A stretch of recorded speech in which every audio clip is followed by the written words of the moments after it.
नमस्कार बंधुओं, आप देख रहे हैं ऑल मीडिया ग्रुप को।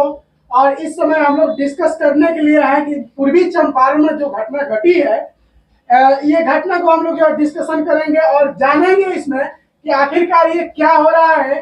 सरकार के द्वारा जो 2016 में शराब बंद किया गया, शराब को बंद किया गया, उसके बाद से क्या चल रहा है अब तक, और कितना जो है एफआईआर है शराब खुलवाने के लिए। लाखों एफआईआर है और लाखों की संख्या में जो है लोग उसमें जेल में बंद है इसी सिलसिला में शराब को लेकर। तो आइए मेरे साथ जुड़े हुए हैं सबसे पहले अजय भाई और जितेंद्र भाई और पटना तक से राजगुप्ता जी। तो मैं सबसे पहले जानना चाहूंगा जितेंद्र भाई से कि ये जो अभी जो टॉपिक बन चुका है, ट्रेंडिंग टॉपिक अब कहिए। देखिए, शराबबंदी जो हुई थी 1 अप्रैल 2016 से बिहार में शराबबंदी का मुख्य उद्देश्य जो था वह महिलाओं के साथ अपराध की दर को कम करना था और बिहार में सड़क दुर्घटनाएं जो हो रही थी उनको कम करना था। लेकिन जैसा कि 2016 से अभी तक का कुछ आंकड़ा है मेरे पास, हम आपको दिखाना चाहेंगे। जिस वर्ष शराबबंदी हुई थी उस वर्ष बिहार में सड़क दुर्घटना से मृतकों की संख्या 10,571 थी। 17 में वह संख्या 11,797 हो गई थी। 2018 में 12,717 थी। 19 में भी इसी प्रकार से, और अभी तक इसी प्रकार से सड़क दुर्घटनाएं हो रही हैं। जिसका रीजन यह है कि कागज में तो शराबबंदी है लेकिन धरातल पर जो है वह कहीं ना कहीं शराबबंदी फिसड्डी साबित होकर रही है। जो सच्चाई है इस बात को मानना पड़ेगा। पटना के हाई कोर्ट ने बिहार सरकार को इस बाबत कई बार जो है कि क्लास कर चुकी है, चेतावनी दे चुकी है और वो अपना पक्ष रख चुकी है।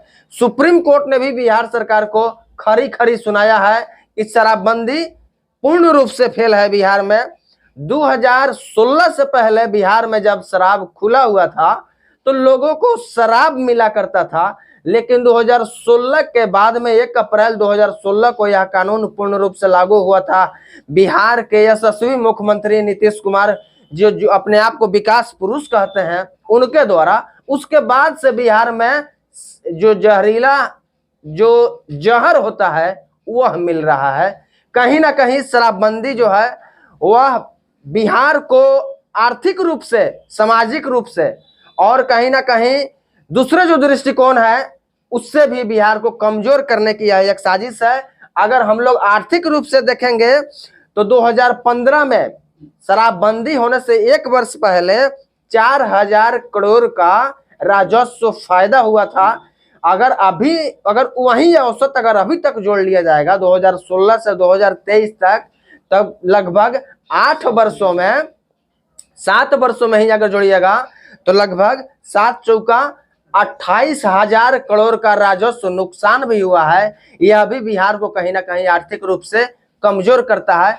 तो मेरे अनुसार अगर आप कहिएगा तो बिहार में नीतीश कुमार जी जो शराबबंदी का जो ढोल पीट रहे हैं यह कहीं ना कहीं उनके द्वारा असफल साबित हो रहा है। और यही कारण है कि कुछ दिन पहले आप मसरख में देखे थे, छपरा में, और अभी मोतिहारी के विभिन्न जगहों में आप दिन भर देखे हैं कि जो जहर जो मिल रहा है वो जहर पीकर लोग मरने को मजबूर है। अच्छा, आपका एक बात बताइए, आपका जो ओपिनियन क्या है? हम नहीं समझे आपकी बातों को कि आप कहना क्या चाह रहे हैं। ओपिनियन क्या है आपका कि खोल दिया जाए शराब को या फिर बंद ही रहे? या मैं कौन होता हूँ कहने वाला कि खोल दिया जाए या बंद किया जाए? हम सरकार से यही कहेंगे, यदि आप बंद किए हैं तो उसके अनुरूप आप कार्य कीजिए कि पूर्ण रूप से बंद हो।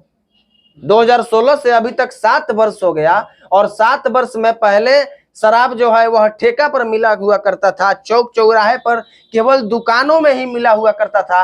आज आपने घरे घर होम डिलीवरी करा दी, घरे घर शराब बन रहा है। आज हम दिन भर घूमे हैं मोतिहारी के विभिन्न जगहों पर और प्रत्येक जगह से यही मिला है कि कहीं ना कहीं जो जहरीली शराब है उसी से लोग मृत्यु हो रहे हैं।